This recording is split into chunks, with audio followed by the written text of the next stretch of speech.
ఎందుకు ఈ మాట చెప్తున్నానంటే, మనకి పవర్ ఉన్నప్పుడే, మనలో గాయత్రి శక్తి కొరకు ఉన్నప్పుడే. ప్రార్థిస్తున్నాం. మంచి ఆరోగ్యం ఆ బిడ్డకు మీరు అనుగ్రహించండి. సొలొమోన్ గారి కొరకు ప్రైజ్ ది లార్డ్. పరిశుద్ధులైన దేవుని నామంలో అందరికి కూడా శుభాలు ప్రకటిస్తున్నాను. మహోన్నతుడైన దేవుడు మన ఎడల కృప చూపించారు, మన ఎడల ఆయన యొక్క కరుణను చూపించారు. ఉదయం నుంచి మొదలుకొని కూడా ప్రభు యొక్క నిత్య కాపుదల మన పైన ఉంచారు. అందుకే మనం సజీవులంగా ఉన్నాం. ఆయన కనుదృష్టి ఎప్పుడు కూడా మన పైన ఉంటుందట. మనల్ని రక్షించుటకు, మనల్ని కాపాడుటకు ఆయన కునుకడు నిద్రపోడు. ఈ లోకంలో అందరూ కూడా కొన్నిసార్లు మనం వదిలేయచ్చేమో తల్లిదండ్రులు, కానీ దేవుడు మాత్రం మనల్ని వదిలేసేవాడు కాదు కదా. అందుని బట్టి దేవుని నామానికి మహిమ కలుగును గాక.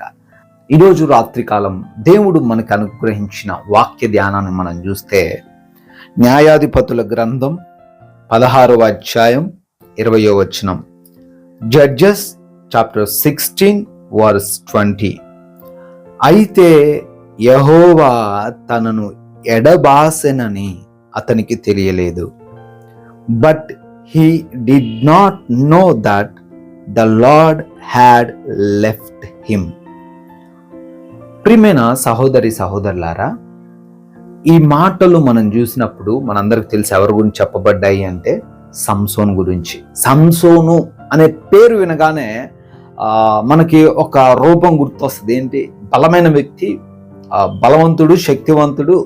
దవడ ఎముకతో ఏం చేశాడు? 1000 మందిని ఒకేసారి హతం చేశాడు కదా. అటువంటి సంసోను గురించి ఈరోజు రాయబడిన ఈ మాటలు మనం ధ్యానిస్తుంటే మనం చాలా విషయాలు అర్థం చేసుకోవచ్చు, చాలా విషయాలు గమనించవచ్చు. కొన్నిసార్లు దేవుడు మాట్లాడేది ఎందుకంటే, మీ జీవితాలు ఇలా ఉన్నాయేమో సరి చేసుకోండి అమ్మా, మీ జీవితాలు ఈ విధంగా మార్చబడ్డాయేమో ఒకసారి ఆలోచించండి. అందుకోసమే దేవుడు కొన్నిసార్లు ఇటువంటి లేఖనాల ద్వారా మనతో మాట్లాడుతూ ఉంటారు. ఇక్కడ సంసోను పరిస్థితి ఏంటండి అని ఒకసారి మనం ఆలోచన చేయగలిగితే, సంసోను దెలీలా దగ్గర ఉన్నప్పుడు ఫిలిస్తీయులు అతని మీద అటాక్ చేయడానికి వచ్చినప్పుడు, ఫిలిస్తీయులను ఎదురిద్దాము, ఫిలిస్తీయులను నేను జయించగలను అనే ఒక కాన్ఫిడెన్స్తో ఉన్నాడు సంసోన్. ఆ కాన్ఫిడెంట్తోనే వాళ్ళని ఏదో ఒకటి చేసేద్దామంటే అతనిలో ఏం లేదట, పవర్ లేదట. దేర్ ఈజ్ నో పవర్, కొంచెం కూడా పవర్ లేదు. వాళ్ళందరూ వచ్చేసి అతన్ని బైండ్ చేసేసారు, బంధించేశారు. మనం చూస్తే ఆ సిచ్యువేషన్ మీరు ఒక చదివితే ఒక ఇంట్రెస్టింగ్గా ఉంటుంది. సో ఇక్కడ ఏం జరిగింది అంటే, సంసోన్ను బంధించేశాడు. అప్పుడు సంసోన్కి తెలియలేదట, దేవుడు తనని ఎడబాసనని సంసోన్కి తెలియలేదు. ఒక రాజకీయ నాయకుడు ఒక నిర్ణయం తీసుకున్నాడు.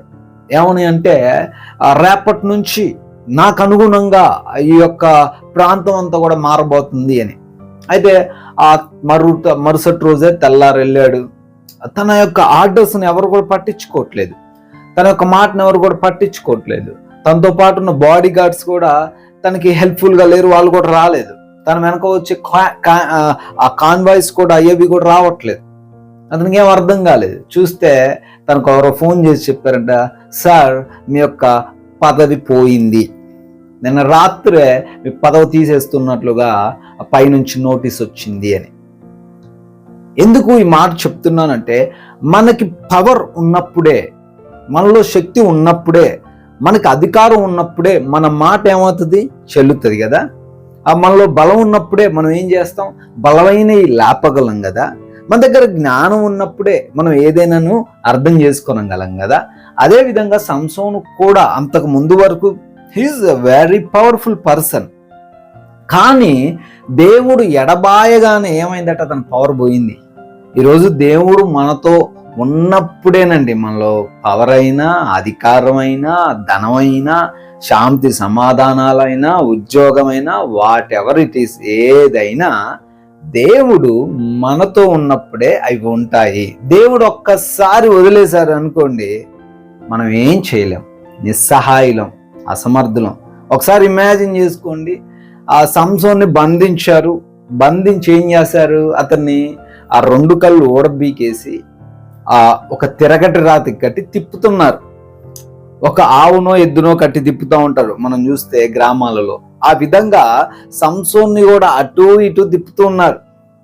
ఆ తిప్పుతున్న సందర్భంలో అక్కడ ఉన్న వాళ్ళు ఏమనుకుని ఉంటారు, అరే సంసోన్ రా, మనం చూసాం కదా ఎంతమందిని ఒక్క చేతితో చంపేశాడు రా సంసోన్.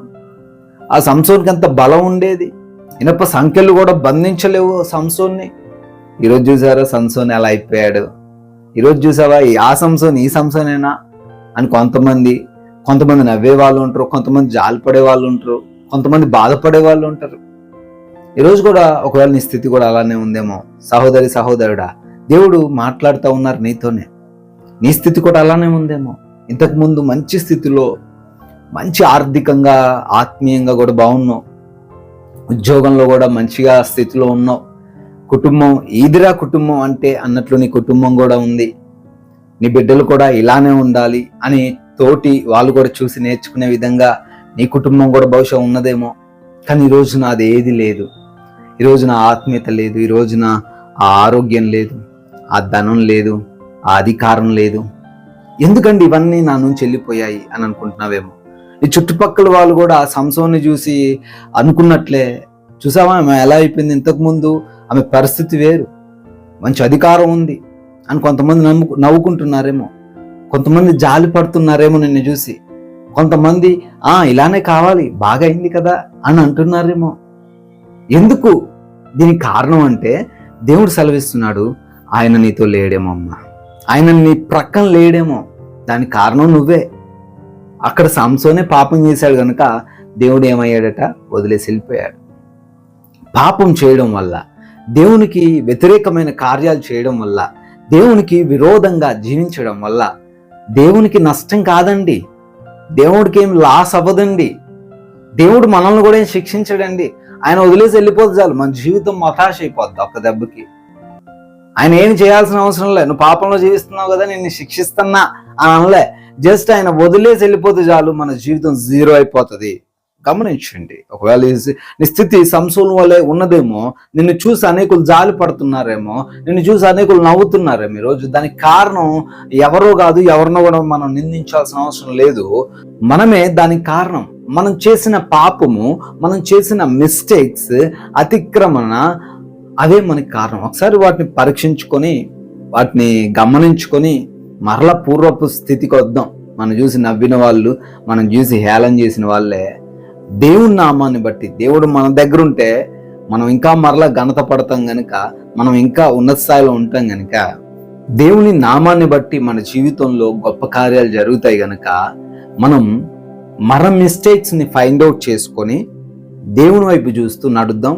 మరలా గొప్ప స్థితిని మీకు ఖచ్చితంగా దేవుడు ఇస్తాడు. బాధపడొద్దు, దేవుని వైపు చూస్తున్నాడు.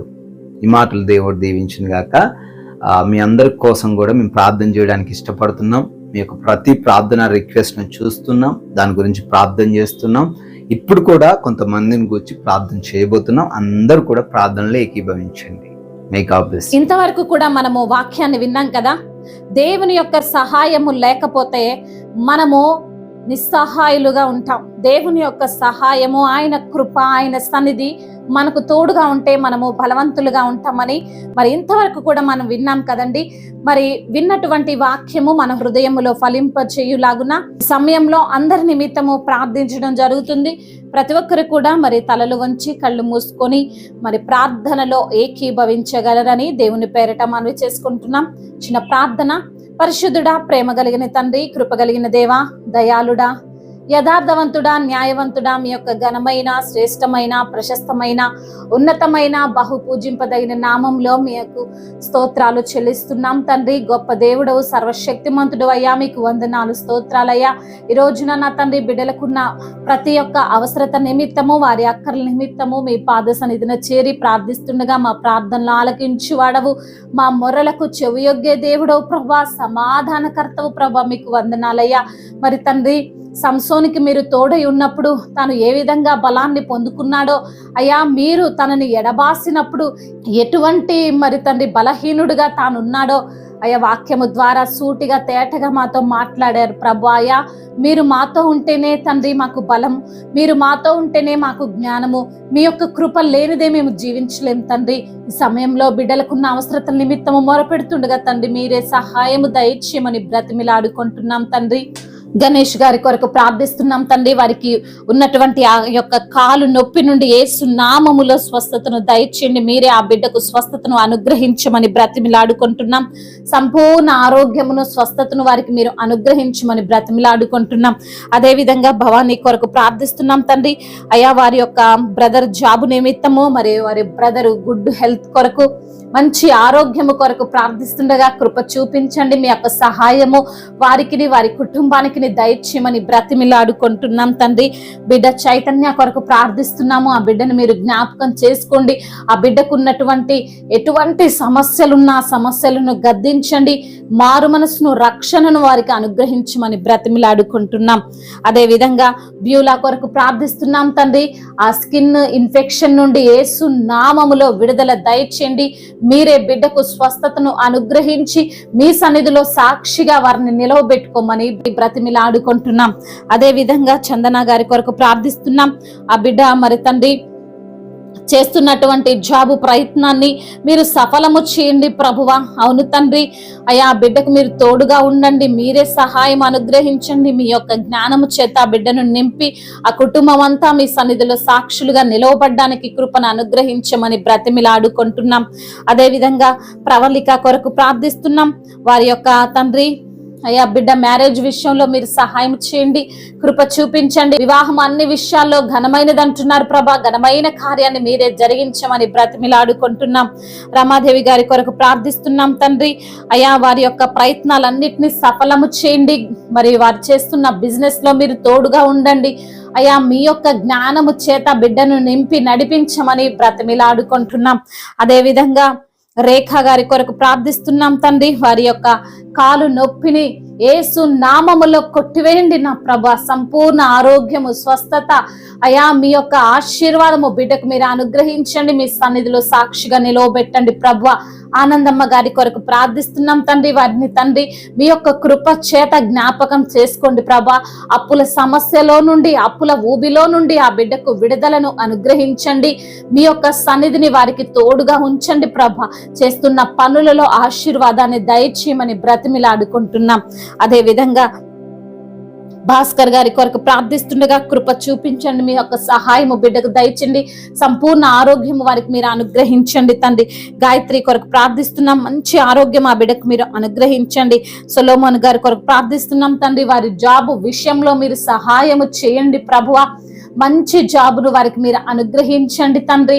అయా మరి తండ్రి మీరే వారికి తోడుగా ఉండండి. మీ సన్నిధిని వారికి తోడుగా ఉంచమని బ్రతిమిలాడుకుంటున్నాం. సునీల్ గారి కొరకు ప్రార్థిస్తున్నాం. చెడు వ్యసనాల నుండి విడుదల దయచేయండి తండ్రి. తల్లి మాటకు లోబడే మనసును బిడ్డకు అనుగ్రహించండి. ముఖ్యంగా ప్రభువ పరశ్రీ వ్యామోహం నుంచి వారికి విడుదలను అనుగ్రహించమని బ్రతిమిలాడుకుంటున్నాం తండ్రి. అదే విధంగా మహేష్ కొరకు ప్రార్థిస్తున్నాం. ఆ బిడ్డకున్న కాలు నొప్పి నుండి యేసు నామముల సంపూర్ణ స్వస్థతను దయచేయండి అయ్యా. సంపూర్ణ ఆరోగ్యాన్ని వారికి అనుగ్రహించండి తండ్రి. మీ సన్నిధిలో సాక్షులుగా బిడ్డను నిలవబెట్టుకోండి తండ్రి. అదే విధంగా ఈ సమయంలో నా తండ్రి అనారోగ్యముతో, ఎటువంటి రోగముతో అయితే, దీర్ఘకాలిక రోగములతో అయితే బిడ్డలు బాధపడుతున్నారో నా ప్రభువా, థైరాయిడ్ సమస్యతో, కిడ్నీ సమస్యతో, పక్షవాయువు రోగముతో అయా మంచాన పడిన వారు ఉన్నారు. వెన్నుపూస నొప్పితో, అదే విధంగా నా తండ్రి వెన్నెముక నొప్పితో బాధపడేవారు, తలనొప్పితో బాధపడేవారు ప్రభువా, మోకాల నొప్పితో నడవలేని వారు ప్రభా, నిద్రలేమి సమస్యతో నిద్ర పట్టక దిగులు చెందుతున్న బిడ్డలు, ఎటువంటి ఆందోళనతో, ఎటువంటి ఆలోచనలు ఈ రోజున నీ సన్నిధిలో ఎందరైతే బిడ్డలు ఉంటున్నారో ప్రభువా, ప్రతి బిడ్డకు యేసు నామములో స్వస్థతను దయచేయండి ప్రభా. మీ సన్నిధిలో సాక్షులుగా నిలవబెట్టండి అయ్యా. అప్పుల సమస్యల నుండి కూడా విడుదల దయచేయండి తండ్రి. ఆర్థిక సమస్యలను యేసు నామములో కొట్టివేయండి ప్రభా. ఆకాశ పక్షులను పోషించే దేవుడు, అంతకంటే శ్రేష్టమైనటువంటి వారు మీరు అంటున్నావు తండ్రి. అవును ప్రభా, ప్రతి బిడ్డకు మీ యొక్క సన్నిధి, మీ సహాయము దయచేయమని బ్రతిమిలాడుకుంటున్నాం తండ్రి. అదే విధంగా ఉద్యోగ సమస్యలను కొట్టివేయండి. ఉద్యోగం కొరకు అయా మీ సన్నిధిలో వేడుకొనుచుండగా తండ్రి, ఇంటర్వ్యూలకు వెళ్తుండగా, కాంపిటేటివ్ ఎగ్జామ్స్ రాస్తుండగా, ఎన్నో ప్రయత్నాలు బిడ్డలు చేస్తుండగా ప్రభువా మీరే వారికి సహాయము దయచేసి మంచి ఉద్యోగమును, మంచి పనిని బిడ్డలకు అనుగ్రహించండి. అయా మరి బిజినెస్ చేస్తున్న బిడ్డలను కూడా మీరు దీవించండి తండ్రి. అయ్యా వారు చేస్తున్న బిజినెస్ తండ్రి ఫలభరితంగా ఉండడానికి సహాయం దయచేయండి. సంతానము లేని బిడ్డల కొరకు ప్రార్థిస్తుండగా సంతానాన్ని బిడ్డలకు మీరు అనుగ్రహించండి. వివాహాల విషయంలో తండ్రి మీ యొక్క చిత్తాన్ని బిడ్డలకు బయలుపరచమని బ్రతిమిలాడుకుంటున్నాం. అదే విధంగా రక్షణ లేని బిడ్డలందరికీ రక్షణను, మారు మనసు లేని బిడ్డలందరికీ మారు మనసును మీరు అనుగ్రహించమని, అదే విధంగా ఈ రోజున ఎందరైతే బిడ్డలు ప్రయాణాల్లో ఉన్నారో వారి ప్రయాణం అంతటిలోను సుఖముగా సౌఖ్యముగా వారు అయా మరి వెళ్ళుటకు సహాయము దయచేయమని, మీ యొక్క దేవదూతలకు కావాలని వారికి తోడుగా ఉంచి నడిపించి బలపరిచి స్థిరపరచమని తండ్రి, ఇంతవరకు చేసిన ప్రార్థన అంతటిని మీ పాద సన్నిధిన చేర్చుకోమని, మనాథుడు సర్వశక్తిమంతుడు సజీవుడైన నజరేయుడైన యేసుక్రీస్తు వారి ఉన్నతమైన శక్తి కలిగిన నామంలో ఈ ప్రార్థనను అడిగి వేడుకొని పొందుకొని ఉన్నాము మా ప్రియ పరలోకపు తండ్రి. ఆమేన్. ఈ వాక్యము, ఈ యొక్క ప్రార్థన మీకు ఆశీర్వాదకరముగా ఉండినట్లయితే అనేకులకు కూడా ఈ యొక్క వాక్యాన్ని పంపి మీరు కూడా దేవుని యొక్క రాజ్య సువార్తలో పాలిభాగస్తులు కావాలని దేవుని పేరిట మనవి చేసుకుంటున్నాం. May God bless you.